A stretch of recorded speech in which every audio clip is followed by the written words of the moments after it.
Hello and welcome to your Newsmax Daily for Wednesday, March 26, 2025, the 85th day of the year, the 13th Wednesday.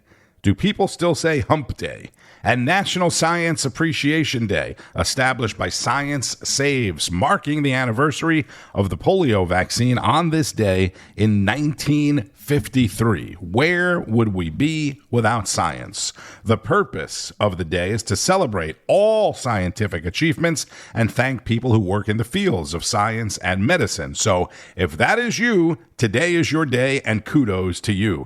If you work in marine science, marine biology, you also know that today is National Manatee Appreciation Day. Known to some as sea cows, they are wonderful, gentle giants. Manatee Appreciation Day is a thing here in Florida for sure. In the nation's capital, Science Appreciation Day is being celebrated with the announcement of a new NIH director, Dr. Jay Bhattacharya of Stanford University, National Institutes of Health, the NIH, a place full of scientists, right? And new FDA Commissioner Martin Makary, both confirmed late yesterday by the Senate.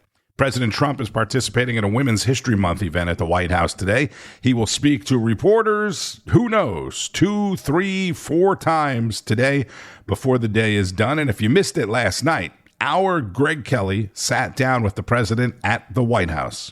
Mr. President, it is great to see you. Thank you very much. Yeah. You happy? I don't know about happy.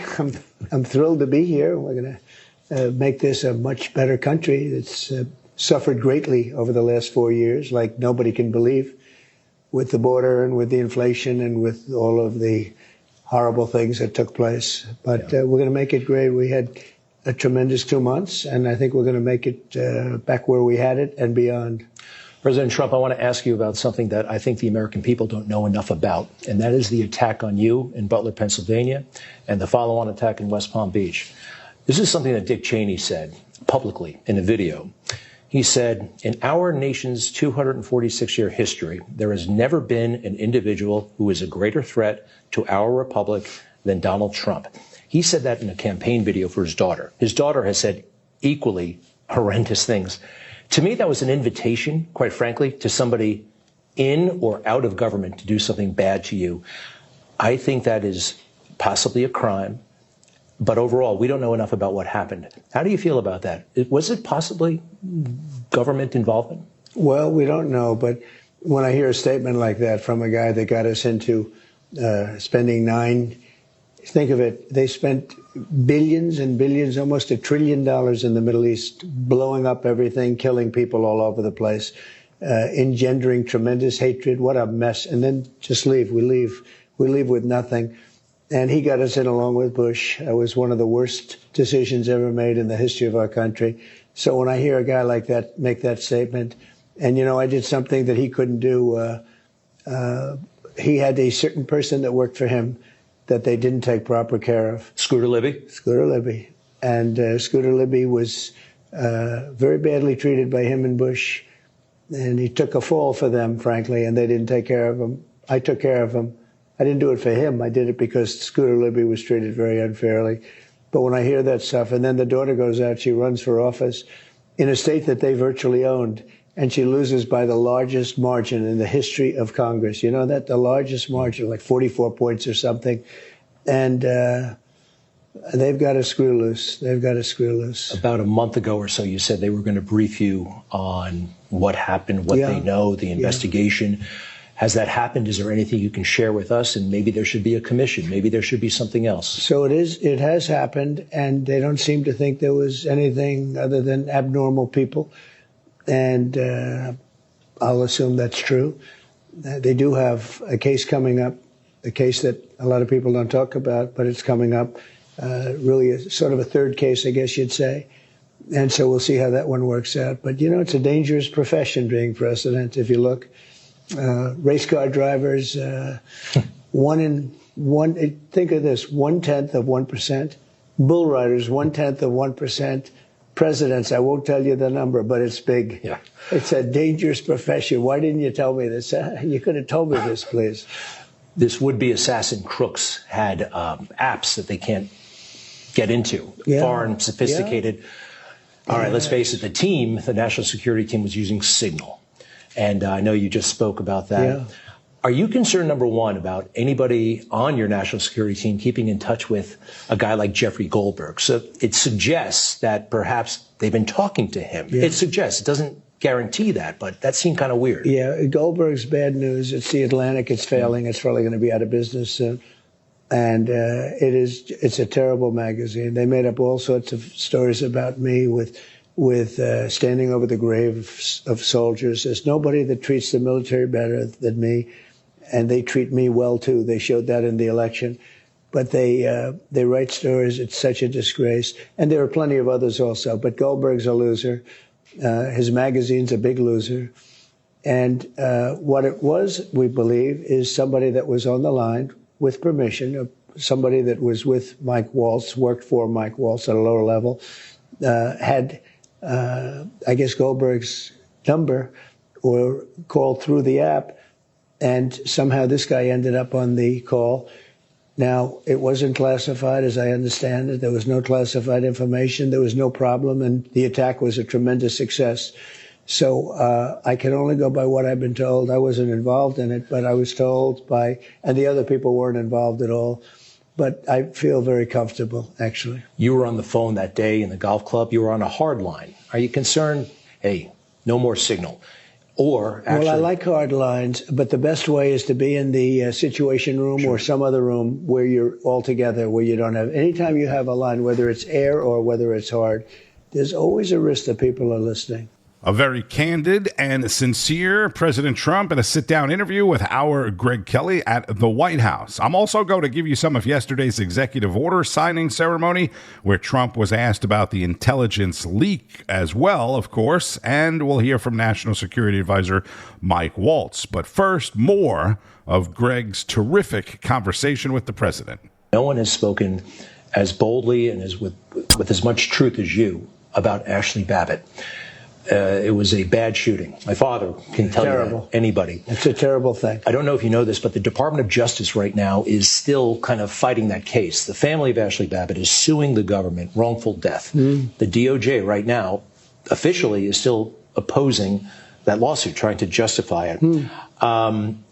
Shouldn't that be something that can just be settled at this point? Well, I'll look into that. I mean, you're just telling me that for the first time. I haven't heard that.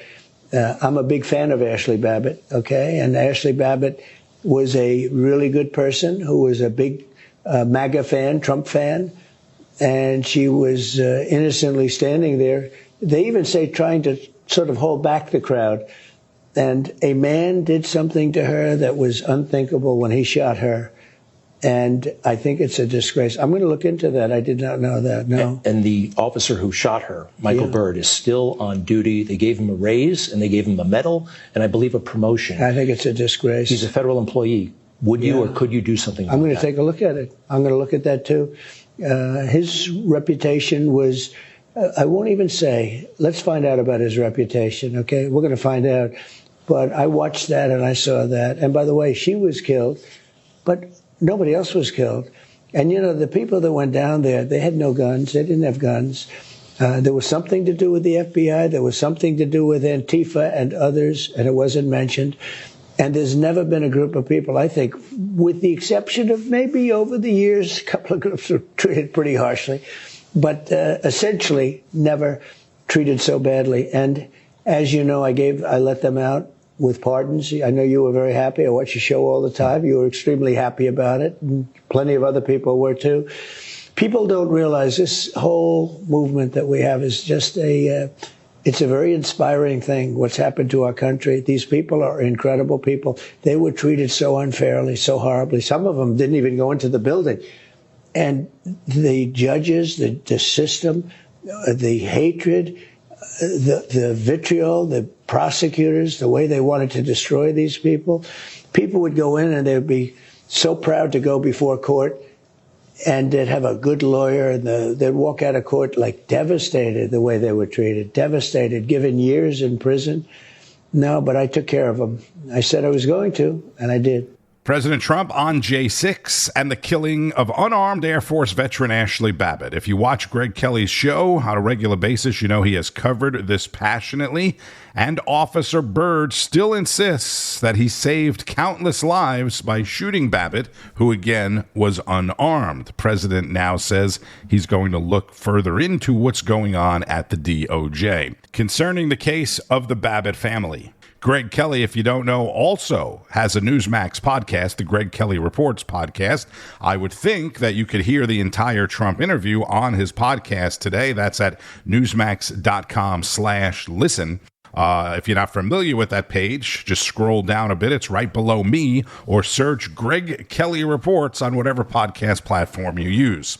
On yesterday's Newsmax Daily, I said President Trump would be signing executive orders and most definitely addressing questions about the highly sensitive intelligence inadvertently released on the Signal app. That's an app that a lot of people use.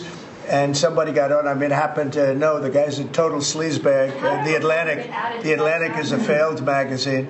Does very, very poorly. Nobody gives a damn about it. This gives it a little bit of a shot.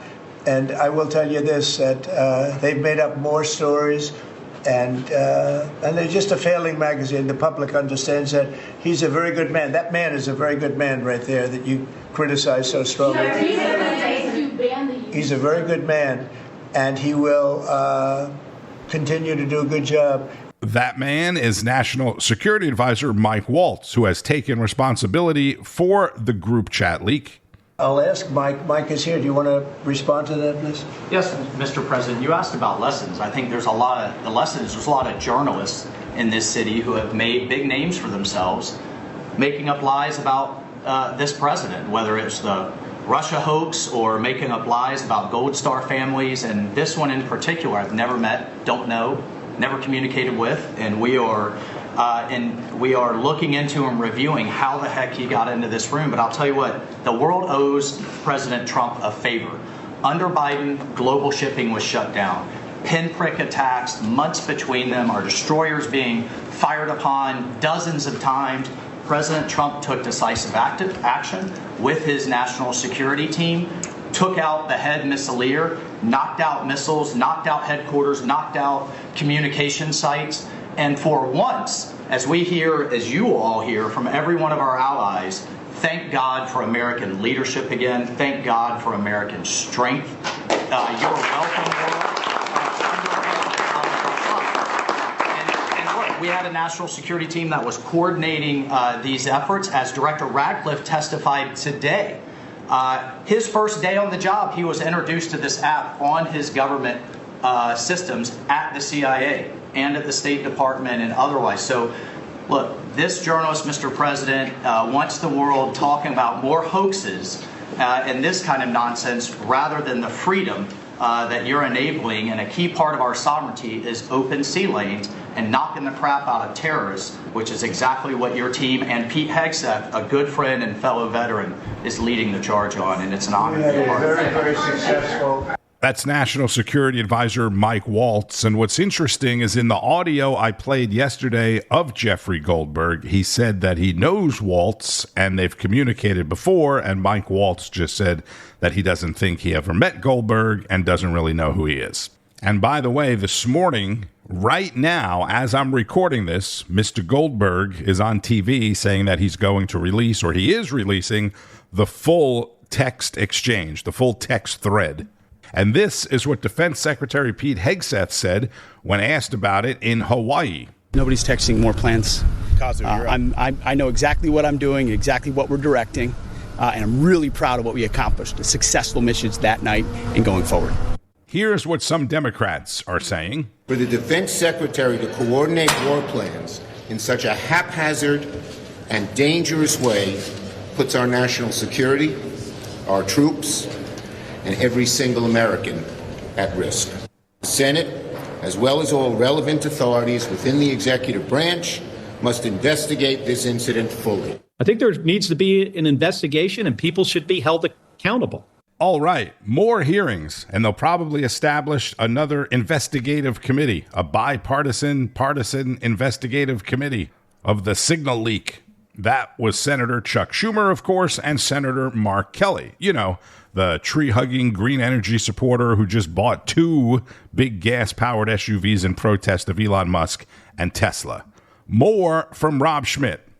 So even many Republicans thought that somebody would have to go down for this, right? And tonight it looks like nobody is going down for this. And you wonder why so many thought that heads would have to roll for something like this. Why would the Trump White House capitulate in any manner to the mob that endlessly seeks its own destruction? Because those are the people that are making the claims that this is such a big deal, right? With the White House press corps screaming questions at him today in that room you just saw, the president very casually told reporters that there was no classified information in that signal chat. And Michael Waltz is a good man who has learned a lesson. What happened today should give a sense of security to those inside of Trump's cabinet, who are far and away the best team he has ever had. It's been amazing to watch them all work together. Working for Donald Trump is terrifying as you would expect it to be. He became a household name in this country for firing people. Trump's cabinet and national security team will weather this minor storm together and come out knowing that the president reciprocates the loyalty that they have shown to him. A response that is much smarter than caving to the demands of people like David French. I have never even heard of anything quite like this. When I was a JAG officer, I investigated leaks or spillages of classified information. I saw careers of officers destroyed instantly for behavior that was a fraction as irresponsible as this. It really is a key moment, I think. It is a key moment that says to the Trump administration, or the Trump administration looks to America and tells us, do they have any standards at all other than loyalty to Donald Trump? Talk about standards after the last 4 years, Dave. Trying to bully the administration into breaking apart, right? That's all they care about. We just had 4 years of the most incompetent foreign policy in American history. The Biden White House humiliated our country. They did it in Afghanistan. They dumped billions in Iran's bank accounts, which was used by Hamas, Hezbollah, and the Houthis to terrorize the world. They allowed Russia to march right into Ukraine, start a war that the administration clearly wanted and clearly did not want to end either. Very angry that that war is ending, by the way. Where were the demands for resignations from all of these clowns when we had full throttle disasters happening all over the world? Such a bad administration that the Democrat Party is now dying on the vine with like a 20-something approval rating. Did anybody ask for resignations? Was anybody angry? Did anybody ever get fired at all under Joe Biden, except that weird guy that was stealing the luggage and wore dresses? Was that the only person that got fired in all those years? Because it was just so ridiculous. So many failures. Everybody kept their jobs. If you're new to Newsmax, that is Rob Schmitt, who went on to cover the Senate Intel Committee hearing that I talked about yesterday. At today's Senate Intel hearing, CIA Director John Ratcliffe revealed what everybody in D.C. already knows, that they're all using Signal. Everybody in Washington uses Signal. You have to use that. It's everywhere in politics. Everywhere. It's an app designed for people who want intense security surrounding their messaging.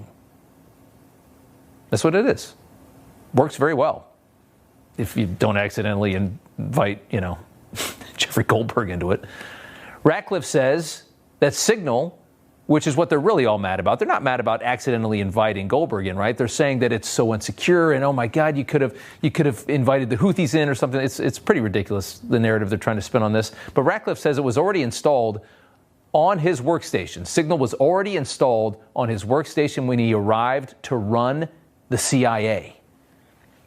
So that we're clear, one of the first things that happened when I was confirmed as CIA director was Signal was loaded onto my computer at the CIA, as it is for most CIA officers.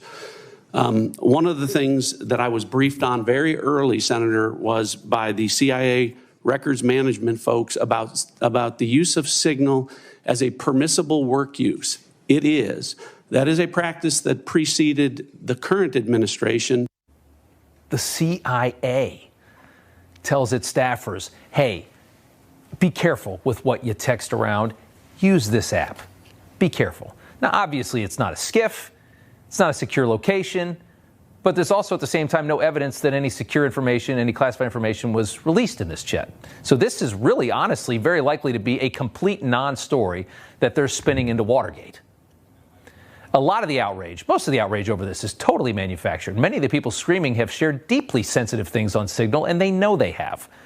DC's full of that. The author of this Atlantic piece knows this is all manufactured as well. It's been entertaining to watch Jeffrey Goldberg running around the last 24 hours, posing as this mild-mannered, non-biased journalist. He's on his best behavior right now because this story demands that he just appear to be a very credible guy that just fell into something. Some of the greatest hits he's had as a journalist. It's official. Hillary Clinton is running against Vladimir Putin. That was a headline from him. He's a journalist. Trump, Americans who died in war are losers and suckers, was another one. I mean, just such a ridiculous claim. I mean, to imagine Trump, yeah, everybody that's ever died in American wars are suckers and losers. Have you ever seen him with veterans? He loves veterans, and they love him. The Atlantic is not journalism. It's just a very obvious Democrat Party mouthpiece. They don't even pretend. Be sure to catch Rob Schmitt tonight at 7 o'clock Eastern. And former Newsmax host, Deputy Assistant to President Trump and Senior Director of Counterterrorism, Dr. Sebastian Gorka, spoke about it with Bianca De La Garza. It was very clear during that testimony today there was no classified information. So what do you think the exposure is, and what would you like to see happen in the next days and weeks? As we just heard from Democrats, they're going to try to make this a really big deal, Seb, but you're on the inside. Give us your perspective. The only exposure is for the dying Atlantic that is a rag, is gutter press. I remember 20 years ago it used to be moderately interesting. Now it's just a purveyor of propaganda, including the editor, Mr. Goldberg, the man who has just, whether it's the Russia hoax, whether it's the sore losers or everything else, that individual, the editor of The Atlantic, is desperate to get clicks for his website.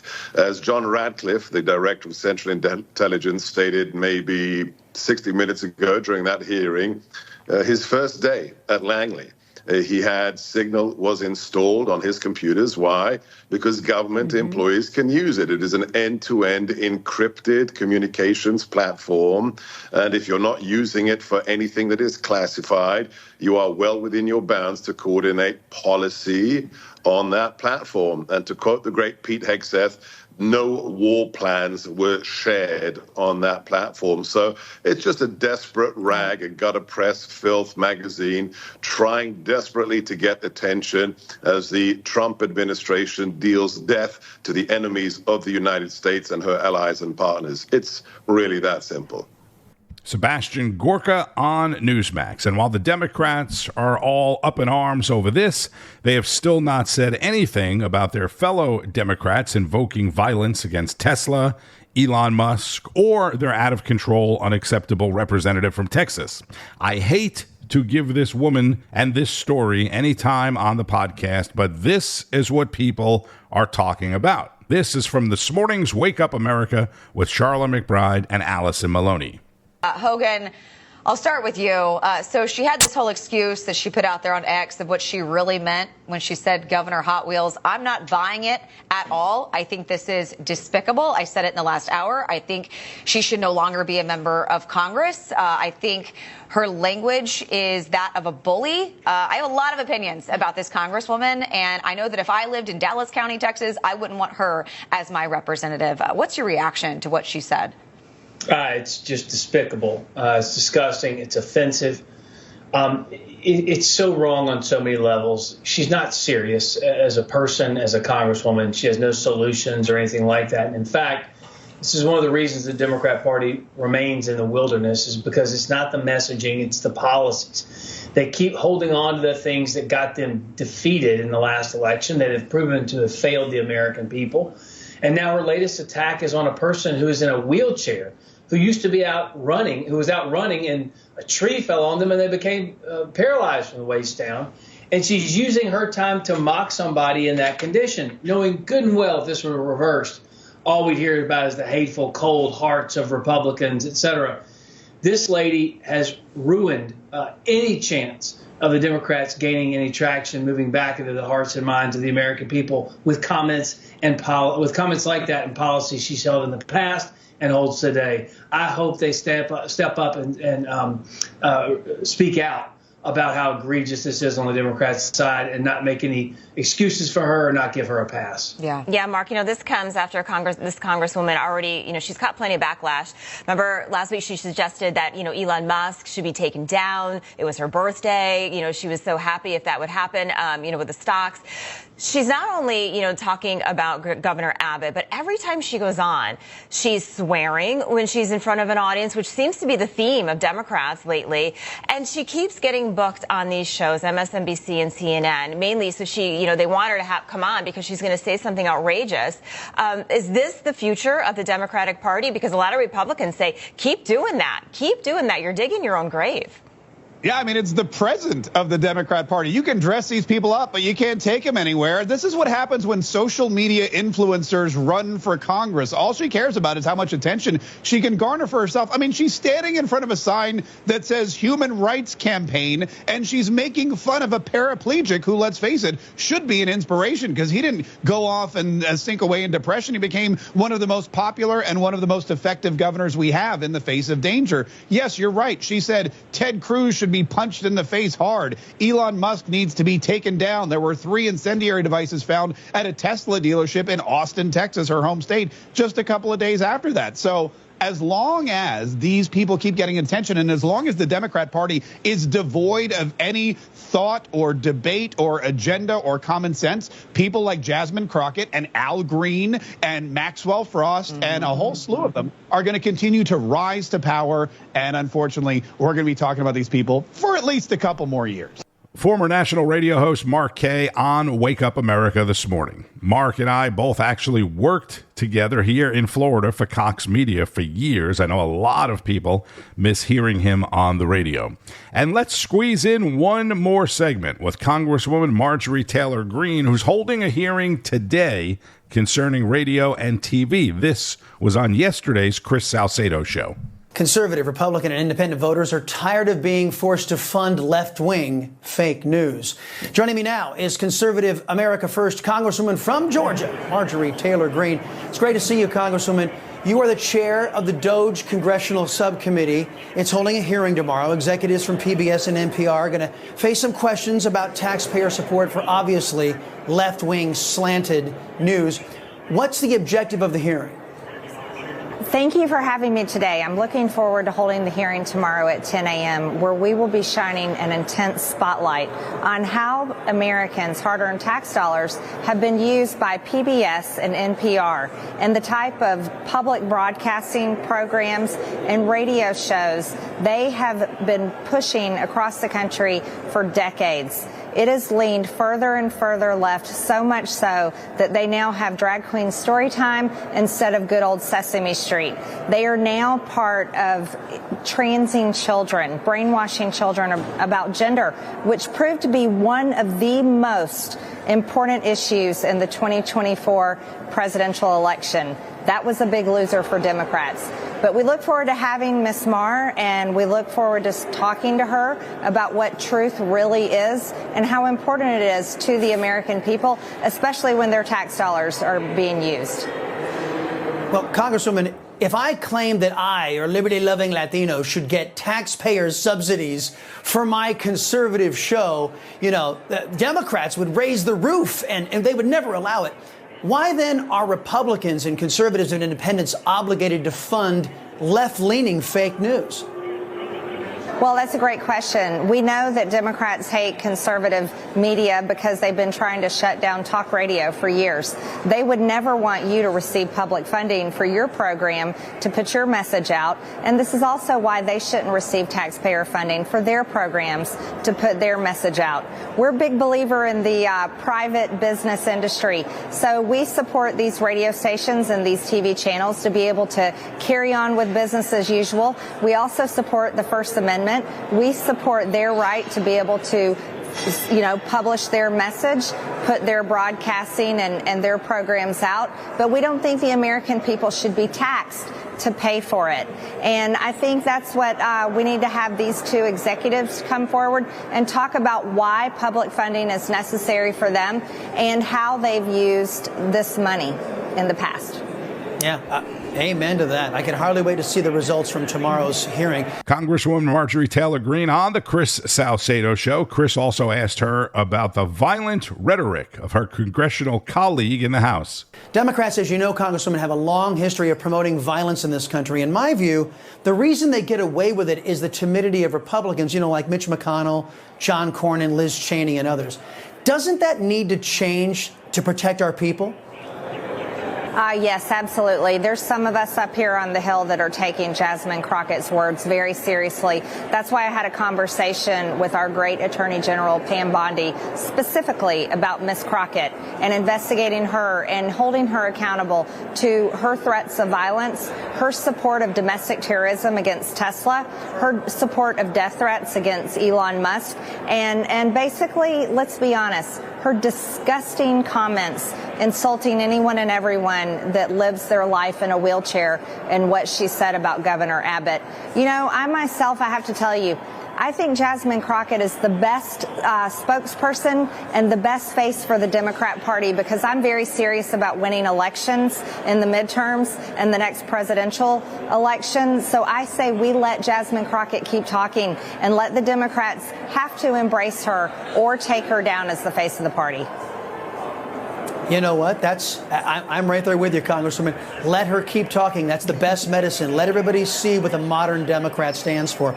Congresswoman Marjorie Taylor Greene on the Chris Salcedo Show. That's 4 p.m. Eastern on Newsmax. And again, that hearing concerning NPR and PBS is happening on Capitol Hill today. Yesterday, I mentioned Second Lady Usha Vance and one of the Vance's 3 children taking part in a trip to Greenland with National Security Advisor Mike Waltz and some other U.S. representatives.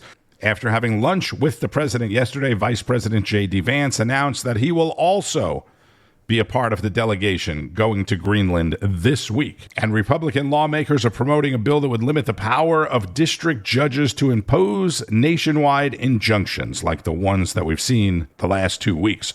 Representative Darrell Issa of California introduced the No Rogue Rulings Act, which would curtail judges' ability to make decisions that affect people outside of their district. Issa actually introduced this bill earlier in the month, even before some of this the district judges started happening. House Majority Leader Steve Scalise confirmed on social media that the legislation would be coming to the House floor next week. On Wall Street, stocks opened mixed to mostly flat this morning after more positive numbers yesterday. Dollar Tree announced that it will be selling Family Dollar to a private equity firm for $1 billion. Shares of Dollar Tree are also trading higher this morning after the company posted better than expected earnings. Bitcoin and other cryptocurrencies slightly lower at the time of this recording. Bitcoin was down $800 to 87,200 and change. All right, the president, as I said, will likely be speaking with reporters multiple times throughout the day. He's also participating in a Women's History Month event at the White House. There is a White House press briefing with Caroline Leavitt this afternoon. As always, there'll be some fireworks coming from the press briefing. Be sure to keep up with all of the news all day on Newsmax, N2, and at Newsmax.com. Also, make sure you have the Newsmax app so you can stay up to date anywhere, anytime. I'm Tony Marino. Enjoy the rest of your Wednesday. Thank you, as always, for listening, and keep on fighting the good fight. News breaks every minute, every day. You need the app, the Newsmax app. Find it free on your smartphone store. Then watch us anytime, anywhere.